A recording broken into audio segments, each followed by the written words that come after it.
ராமாயணம் அத்தியாயம் 50 அஞ்ஞான காண்டம். ஓம் ஸ்ரீ விநாயகனே போற்றி, ஸ்ரீ சரஸ்வதியே போற்றி, ஸ்ரீ குரு மகாராஜனே போற்றி, குலதேவதைக்கும் ஸ்ரீ சீதா ராமச்சந்திரனுக்கும் என்னுடைய பணிவான வணக்கங்கள். பூஜ்ய குரு ஸ்ரீ சாயிநாதனை பக்தியுடன் சிரம் தாழ்த்தி வணங்குகின்றேன். எனக்கு இந்த பிறவியை அளித்த அன்னையும் தந்தையும் செய்திருக்கும் உபகாரத்திற்கு ஓர் எல்லையே இல்லை. அன்னையின் மலக்குடலில் ஒரு புழுவாக நான் ஜனிப்பதை தவித்து எனக்கு மனித பிறவியை அளித்திருக்கின்றனர். குருடனாகவோ முடவனாகவோ ஊமையானவனாகவோ செவிடனாகவோ ஒற்றை கண்ணனாகவோ திக்கு வாயனாகவோ பிறந்து நான் என் தாயாருக்கு பயனற்ற பிரசவ வேதனையை கொடுக்கவில்லை. ஆரோக்கியமான சிசுவாகவே பிறந்தேன். எவர்களுடைய பாதங்களில் தேவர்களும் வணங்குகின்றார்களோ அத்தகைய உன்னதமான பிராமண குலத்தில் பிறந்திருக்கிறேன். இது எனக்கு ஈஸ்வரனின் கிருபையால் கிடைத்தது. முழுக்க முழுக்க இறை அருளால் விளைந்தது. நான் கோடான கோடி ஜென்மங்கள் எடுக்கிறோம். ஒவ்வொரு பிறவியிலும் ஒரு மாதா பிதா. ஆயினும் ஜனன மரண சுழலிலிருந்து நம்மை விடுவிக்கும் பெற்றோர் அமைவது அரிதினும் அரிது. ஜென்மத்திற்கு காரணமானவர் முதலாவது தந்தை. பூநூல் அணிவித்து பிரம்மோபதேசம் செய்பவர் இரண்டாவது தந்தை. அன்னமளித்து பாலிப்பவர் மூன்றாவது தந்தை. பயத்திலிருந்தும் பீதியிலிருந்தும் விடுவிப்பவரோ நான்காவது தந்தை.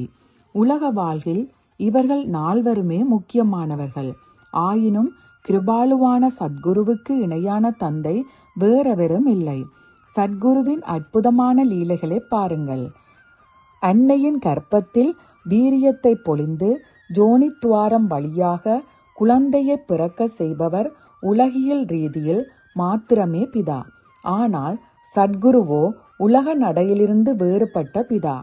சத்குரு வீரியத்தின் சம்பந்தமே இன்றி நீசமான யோனித்துவாரத்தின் சம்பந்தமும் இன்றி தம் புத்திரனுக்கு பிறவி அளிக்கிறார். பூரணமாக அனுக்கிரகமும் செய்கிறார். நம்மை ஜனன மரண சுழலிலிருந்தும் விடுவிப்பவரும் கருணை நிரம்பியவரும் ஞான பிரகாசத்தை அளிப்பவரும் வேதங்களில் மறைந்திருக்கும் பேருண்மைகளை விளக்கி நமக்கு புரிய வைப்பவரும் எங்கு நிறைந்திருப்பவருமான சத்குருவை நான் வணங்குகின்றேன். சம்சார இருளை அகற்றும் சூரியனே, ஆத்மானுபவம் பெற்ற ஞானிகளின் மணிமகுடமே, பக்தர்களின் மனமாகிய சகோர பட்சிகளுக்கு சந்திரனே, கற்பகத் தருவே, பரம குருவாகிய தேவரீரே வணங்குகின்றேன்.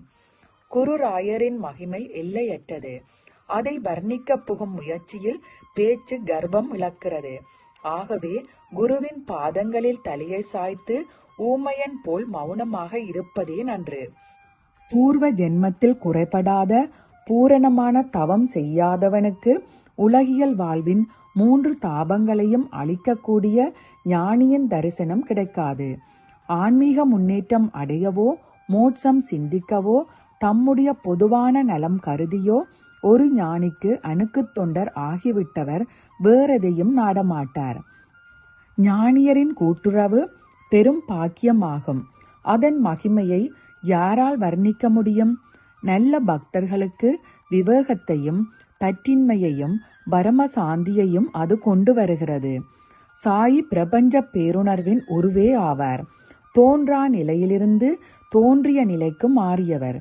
அவருடைய பற்றற்ற தன்மையை யாரால் எந்த அளவுக்கு அறுதியிட்டு விவரிக்க முடியும்? கிருபாலுவான சாயி விசுவாசமுள்ள பக்தர்களுக்கும் பிரேமையுடன் கேட்பவர்களுக்கும் தம்முடைய சுவையான சரித்திரத்தை அன்புடன் சொல்கிறார். அவர்களுக்கு இந்த சரித்திரம் ஒரு கோயில் அன்றோ? ஓம் சாய்ராம். எல்லோருக்கும் சுபம் உண்டாகட்டும்.